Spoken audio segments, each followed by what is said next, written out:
By the second half of the 90s, Capcom Japan began focusing on more anime and manga built around other Street Fighter games. There was a manga series based around Street Fighter Alpha, Street Fighter 3, and even a series based around the character Sakura and her quest to become a Street Fighter and face Ryu. In fact, Evil Ryu and Karen Kanzuki were characters that originated from the manga series and would eventually become included in the video games. In 1999, Capcom partnered with Group Taku for the third time to produce a film based on the Street Fighter Alpha series. Street Fighter Alpha, the animation, would be a straight-to-video release and mark the 10th anniversary of Street Fighter 2. An English adaptation of the movie was produced by Manga Entertainment and released on DVD in 2001. The story begins by mostly adapting many of the plotlines originally created in the Street Fighter Alpha series. Ryu contemplates the death of his master Gouken while struggling to control the untamed power within him known as the Satsui no Hado. ChunLi is an Interpol agent currently investigating the Shadow Law organization, and Sakura is an energetic high school girl whose encounter with Ryu inspires her to become a fighter as well. There is also a new and original story created for the movie.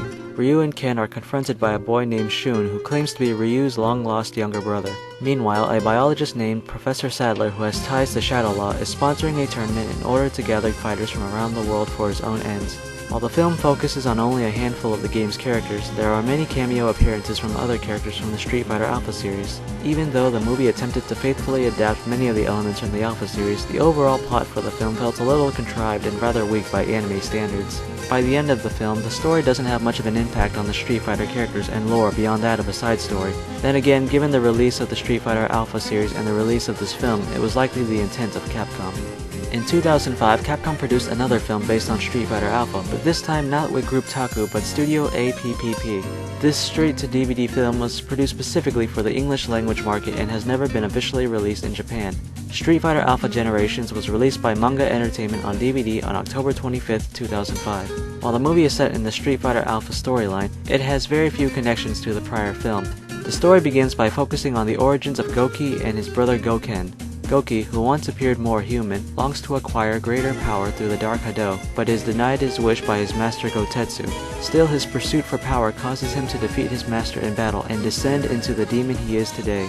Just before his transformation, Gouki's more human side is shown in a moment when Sayaka, Gotetsu's daughter, shows a sign of pregnancy, and thus her connection to Gouki. The story then moves forward in time to introduce Ryu, who has come to visit his master Gouken's old dojo. He befriends an old man who invites him into his home where he meets Fuka, the old man's granddaughter. Not long after, Ryu is found by Sakura, who has been searching for him all over Japan in order to spar with him. Their fight inspires Ryu to challenge Gouki, who has previously tried to tempt Ryu into using the Dark Hado against Gouken's teachings. Unlike the Street Fighter Alpha film that preceded it, Street Fighter Alpha Generations didn't focus on the usual bunch of Street Fighter characters but instead on the Hadoken power inherited by Ryu and Gouki from their predecessors that spanned back to ancient times. However, like the film that preceded it, Street Fighter Alpha Generations was also a victim of a weak story that wasn't really fleshed out as much as it could have been. Still, it served as an insight into the origins of the power that Ryu had become so famous for, something never before explored as much in prior films. In 2006, it was announced that Capcom would be teaming up with Hyde Park Entertainment to produce a new Street Fighter movie. The movie was reported to be unrelated to the 1994 film, but instead a new story focusing on Street Fighter's prolific female fighter ChunLi. The movie would be directed by Andrei Bartkowiak, a cinematographer turned director who previously worked on films like Romeo Must Die, Exit Wounds, Cradle to the Grave, and Doom. After months of speculation, it was announced that the movie's female lead would be played by Kristen Kreuk, an actress most famous for her role in the TV show Smallville. Other well-known actors were also signed on to play other characters from the Street Fighter franchise. Everyone has a price. The film was planned to be a more realistic and grittier version of Street Fighter, featuring fight sequences designed by the choreographer from The Matrix. Despite the hype and speculation of a film franchise that was built by the people behind the movie, Street Fighter fans still had their doubts. The movie was originally set to release in 2008 to mark the 20th anniversary of Street Fighter, but was delayed until February 27, 2009. Like many video game films that came before it, Street Fighter: The Legend of ChunLi was faced with a mountain of negative reviews. Damn you! The movie was plagued with bad casting decisions, which had actors that generally failed at portraying the characters they were based on. Also, many of the performances came off as trying to be too serious or just sounding embarrassingly bad. I can imagine. This was especially seen in Chris Klein's performance as Charlie Nash. Right? Looks like you got that down. And I love this job. You just inherited a big problem. To all the actors' credits, these were likely the result of the direction and script, which featured a story filled with plot holes and bad dialogue. The fight scenes were poorly staged, featuring techniques seen numerous times before in other better films. One of the few things this movie was able to succeed at was making the 1994 film actually look better in comparison. That should cheer you up. Looking back on that film, it was trying to capture the Street Fighter universe but dumb it down to appeal to its younger fans, something not uncommon at the time. But at the end of the day, this movie barely resembled the Street Fighter franchise which it was supposedly based on. Ryu... something? Street Fighter: The Legend of ChunLi bombed at the box office, taking nowhere near the film's budget, likely destroying any chance of the film seeing a sequel or becoming its own franchise. I love where your head's at. Nice work. Yoga frame.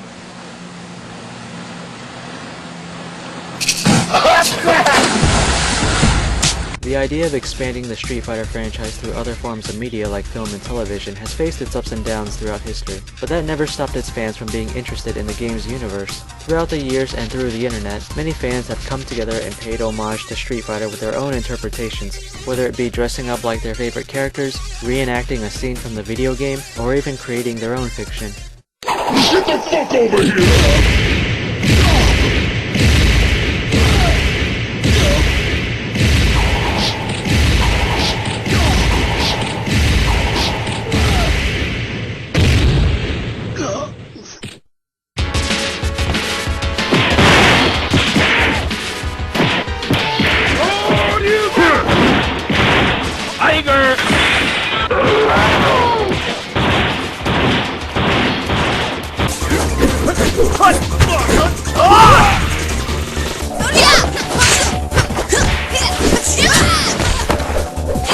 Let's rock.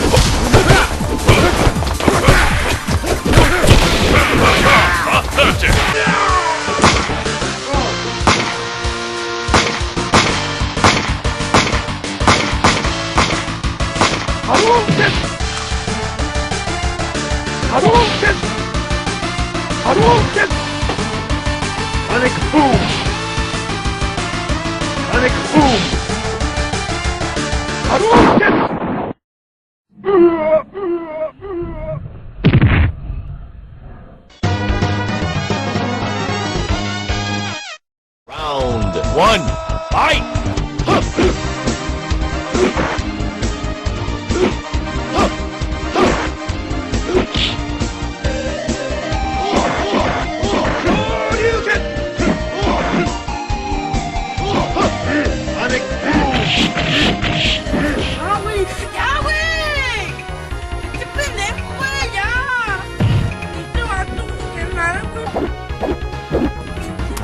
Sonic boom! ¡Yahweh!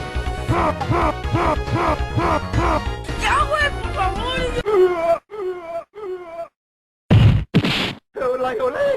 ¡Yo me dejo, idiota! You lose! One of the most popular fan creations was Street Fighter: The Later Years, an online miniseries created by the comedy website College Humor that premiered in 2006. The premise for the series was a comical look at the life of the original 12 Street Fighters 10 years later. Everyone had either fallen on hard times or moved on to pursue other careers. Once Zangief and Dulcie managed to reunite, they decide they want to reorganize and start a new tournament. The online series has received much acclaim from fans who found it to be a hilarious satire of the original fighting game. The show would even go on to be nominated for various online awards. Following its success, there are already plans for a sequel or even a spin-off series. I said, did you see what happened? Yeah. Why don't you try a harder difficulty level next time?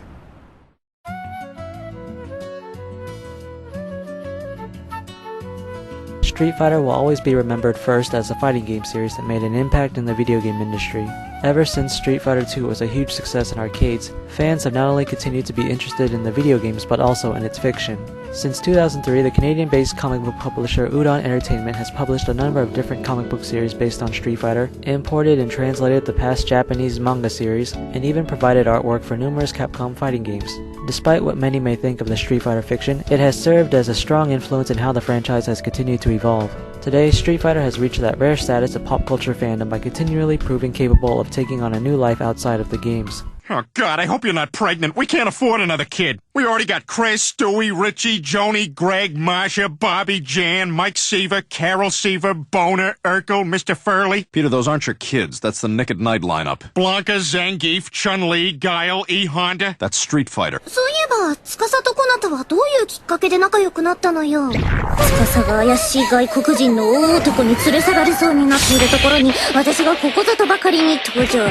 得意の聖剣好きと旋風脚を華麗に放って救い出したんだよね。なぜいつも途中からゲームの話になるんだ。Level 3. Ryu from Street Fighter? I didn't know you worked here. I don't, but that proposal was definitely due on Wednesday. Are you good? I'll get right on it. It's a franchise that has been parodied and revered all the same by the people who've played it. Whether it is for its great gameplay or a memorable cast of characters, Street Fighter has become beloved by countless fans all over the world no matter their race, culture, or age. Even during a time when the legacy of new Street Fighter video games appeared to have ended, many fans continue to hope for a new installment. And unbeknownst to them, their love for the series will not only prove to help expand the franchise but breathe new life into it.